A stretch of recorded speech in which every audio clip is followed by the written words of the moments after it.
Good morning बच्चों। आइए आज हम आपको कक्षा 9 मैथ का एक्सरसाइज 1.1 का तीसरा सवाल, पहला और दूसरा सवाल हम आपको पहले ही बता चुके हैं। आज हम आपको तीसरा सवाल बताएंगे, एक्सरसाइज 1.1 का तीसरा सवाल, जो कि दिया है। तीसरा सवाल है आपका 3/4 और 4/5 के बीच 5 परिमेय संख्याएं ज्ञात कीजिए। 3/5 और 4/5 के बीच 5 परिमेय संख्याएं ज्ञात कीजिए।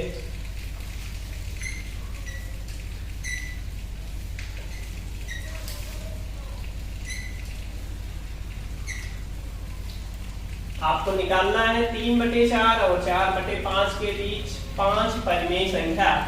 दूसरे सवाल में भी आपने परिमेय संख्याएं निकाली थी 3 और 4 के बीच। अब इसमें आपको भिन्न के रूप में दिया गया 3/5 और 4/5 के बीच 5 परिमेय संख्या। इसके भी दूसरे सवाल के भी हमने 2 तरीके आपको बताए थे, इसके भी हम आपको 2 तरीके बताएंगे। पहला तरीका है इसमें, जैसे देखिए 3/5 और 4/5 ये आपको दिया है, आप इसको भिन्न के रूप में दिया है, इसको डिवाइड कर लीजिए। ये हो गया 3/5 को आप लिख सकते हो 0.6 और 4/5 को आप लिख सकते हो 0.8। अब आपको इसके बीच की परिमेय संख्या लिखनी है, तो आप 0.6 और 0.8 के बीच की जितनी भी संख्याएं हैं आप लिखते जाइए, वो इनके बीच की परिमेय संख्याएं होंगी। जैसे 0.6 के बाद आता है आपका 0.61, 0.62, 0.63, 0.64, 0.65, ऐसे लिखते जाइए आप 0.8 तक। यहाँ पे आपको 5वीं परिमेय संख्या लिखनी है, तो आप 0.61, 0.62, 0.63, 0.64, 0.65, यहाँ तक आपकी 5 परिमेय संख्याएं हो गई।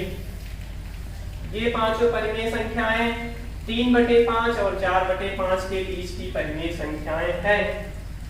अगर आपको और भी पूछा होता तो यहाँ 5 ही पूछा, आप यहाँ तक जा सकते थे 0.79 तक। इसके बाद आ जाता आपका 0.8, यहाँ तक आप लिख लेते। जितनी भी बीच की संख्याएं होंगी 0.8 के पहले तक, वो 3/4 और 4/5 के बीच की परिमेय संख्या होगी। ये है आपका पहला तरीका। दूसरा तरीका है आपका, दूसरा तरीका आपको हम बताते हैं 3/5 और 4/5।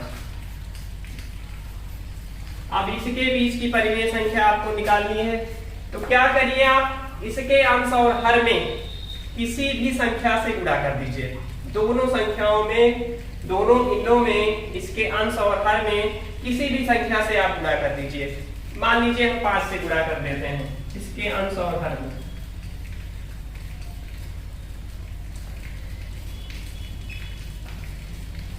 ये हो गया 15/25 और ये हो गया 20/25। वो इसको आप सॉल्व करेंगे, देखिए वही मिल जाएगा आपको। 5 दिया है 15, 5 25। ये देखिए इसको सॉल्व करेंगे 5 30, 5 25, मिला जुला के आपका यही लिखा गया है। अब क्या करना है, आपको इसके बीच की परिमेय संख्या 5 लिखनी है, तो यहाँ से आप शुरू करिए और 19 तक यहाँ तक चले जाइए। जितनी भी भिन्न आपको मिलेंगी वो इसके बीच की परिमेय संख्या होगी। जैसे 16/25, 17/25, 18/25, 19/25। यहाँ देखिए आपको सिर्फ 4 ही परिमेय संख्याएं मिल गई। 20/25 तो ऑलरेडी दिया हुआ गया है। तो 1 2 3 4 हमको निकालनी कितनी है, 5 परिमेय संख्या। तो क्या करिए आप 5 से बड़ी संख्या से गुणा कर दीजिए, क्योंकि 5 से हमने गुणा किया तो 4 संख्या निकल के आई। आप इससे बड़ी संख्या से गुणा कर दीजिए। जैसे देखिए मान लीजिए हम 10 से गुणा कर देते हैं। चलिए सीधा सा इसके अंश और हर में दोनों संख्याओं के, दोनों भिन्नों के 10 से गुणा कर देते हैं। ये हो गया 30/50 और ये हो गया 40/50। अब 30 से शुरू करिए आप, 40 के बीच की जितनी संख्याएं हैं सब आप लिख दीजिए। वो 3/4 और 4/5 के बीच की परिमेय संख्या होगी। जैसे 31/50, 32/50, 35/50, 34/50। आप लिखते जाइए, आपको 5 ही लिखना हो गया। 35/50 5 ही लिखना है। 5 संख्याएं आपकी हो गई, 1 2 3 4 5। अगर आप चाहें तो और भी लिख सकते हैं, 36/50, 37/50, 38/50, 39/50। जितनी भी 30/50 और 40/50 के बीच भिन्न संख्याएं होंगी, जिनका हर जो है वो 50 होगा, वो 30 और 40 या 3/5 और 4/5 के बीच की परिमेय संख्या होगी। ऐसा नहीं हमने 10 से गुणा किया, आप 20 से गुणा कर दीजिए, 7 से गुणा कर दीजिए, कुछ भी करिए। मान लीजिए हम 7 से गुणा कर देते हैं। देखिए क्या मिला हमको, 21/35, ये मिला 28/35। अब इसके बीच आप लिख डालिए जितनी भी संख्या 21 के बाद से, 22/35, 23/35, 24/35, कहां तक लिखेंगे आप, 28/35 तक। आपको ये जो भी संख्याएं हैं वो 3/5 और 4/5 के बीच की परिमेय संख्या मिलेगी। 8 से गुणा कर दीजिए आप अंश और हर में, 9 से कर दीजिए, 10 से कर दीजिए, 11 से कर दीजिए, 20 से कर दीजिए, 50 से कर दीजिए। किसी भी संख्या से अंश और हर में दोनों भिन्नों में आप गुणा कर दीजिए, उसके बीच की संख्या आप लिख डालिए, वो इन दोनों संख्याओं के बीच की परिमेय संख्या होगी। चलिए बच्चों, अब हम आपको एक्सरसाइज 1.1 का चौथा सवाल बताते हैं, जो कि दिया है नीचे दिए गए कथन सत्य हैं या असत्य, कारण सहित अपने उत्तर दीजिए। इसमें पहला है, प्रत्येक प्राकृतिक संख्या एक पूर्ण संख्या होती है। प्राकृतिक संख्या जो है वो पूर्ण संख्या होती है। प्राकृतिक संख्या, उन्होंने कहा है कि प्रत्येक प्राकृतिक संख्या जो होती है वो पूर्ण संख्या होती है। तो आप जानते हैं कि पूर्ण संख्या जो बनती है, पूर्ण संख्या वो होती है 0 प्लस प्राकृतिक संख्या। 0 में अगर आप प्राकृतिक संख्याओं को शामिल कर लें, जैसे प्राकृतिक संख्याओं का मतलब 1 2 3 4 5 इस तरह से अनंत तक, तो 0 को अगर प्राकृतिक संख्याओं के साथ शामिल कर लिया जाए तो क्या बन जाता है, पूर्ण संख्या। और कहा है इन्होंने कि सभी प्राकृतिक संख्याएं पूर्ण संख्याएं होती हैं। इसका मतलब प्राकृतिक संख्याएं क्या होती हैं, पूर्ण संख्याएं होती हैं। तो पहला क्या है आपका, सत्य है कि प्राकृतिक संख्या क्या होती है, पूर्ण संख्या होती है। क्योंकि पूर्ण संख्या जो बनती है वो 0 के साथ आप प्राकृतिक संख्याओं को शामिल कर लीजिए, क्या बन जाता है आपका, पूर्ण संख्या। इसका मतलब 0 और ये प्राकृतिक संख्या, तो प्राकृतिक संख्या कैसी हो गई, पूर्ण संख्या। दूसरा है आपका, दूसरा है प्रत्येक पूर्णांक एक पूर्ण संख्या होती है। प्रत्येक पूर्णांक जो है वो पूर्ण संख्या होती है। प्रत्येक पूर्णांक जो है आपका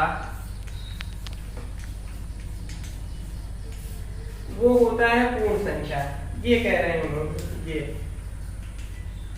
तो आप पूर्णांक जानते हैं, ये पॉजिटिव संख्याएं होती हैं, निगेटिव संख्याएं होती हैं, 0 होता है इसमें। और पूर्ण संख्या जो होती है वो प्राकृतिक संख्या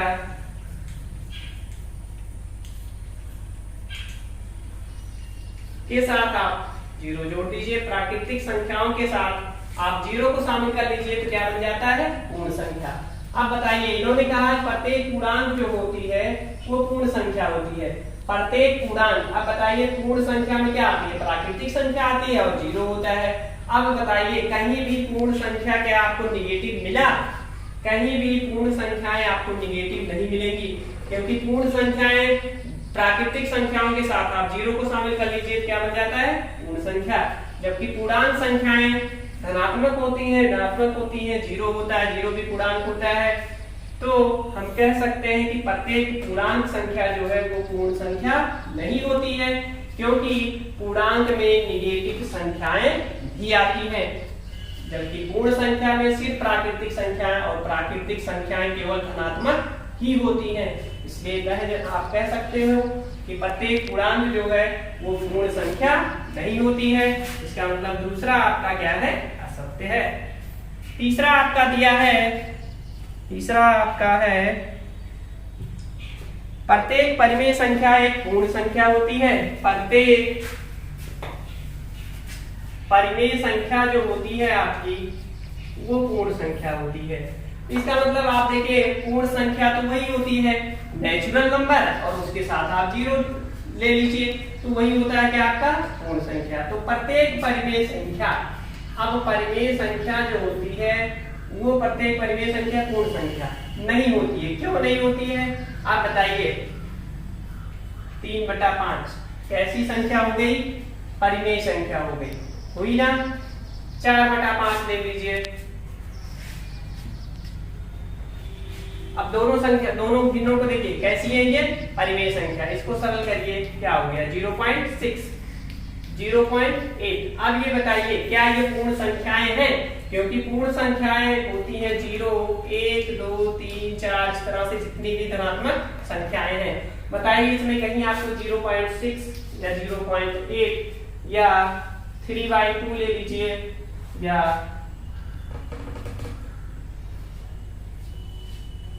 जितनी भी भिन्न के रूप में आप परिमेय संख्याएं आपको मिले आप ले लीजिए। बस वो भी ना अपना ले लीजिएगा, क्योंकि जैसे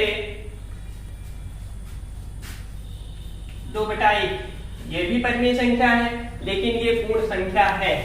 2/1 जैसे आपको 2 कह दिया जाए है ना परिमेय संख्या 2, लेकिन अगर ये कहा जाए, अगर आपसे कहे कि 2 परिमेय संख्या 2 पूर्ण संख्या है तो 2 कैसी संख्या, पूर्ण संख्या है। क्यों है, क्योंकि पूर्ण संख्या में 0 आता है, उसके साथ सभी प्राकृतिक संख्याएं आती हैं।